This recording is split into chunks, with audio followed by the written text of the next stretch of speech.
Janine Gutierrez and family Christmas party gatherings. Ramdam na talaga ang Christmas spirit sa kanilang pamilya. Halina't magchikahan tayo mga chika, Doras!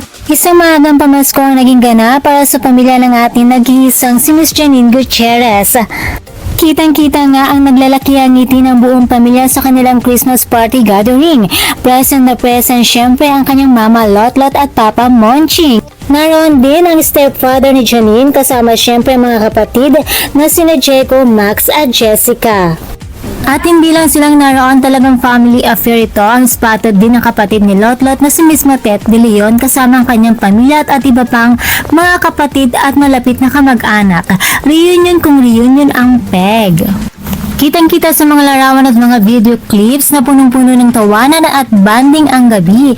Hindi mawawala ang mga masasayang pag-games kung saan game na naki-join si Janine. Kitang-kita na super enjoy ang aktres sa pakikipag-banding sa kanyang mga mahal sa buhay.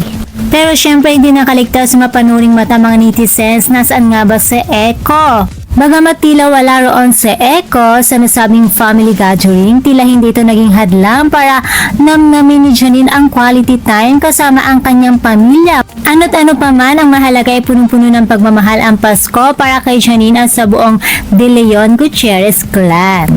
And that's all for na mga chika, Doras. For more Echo Ninang showbiz update, please don't forget to like, share, and subscribe my channel. Thank you for watching. Yeah.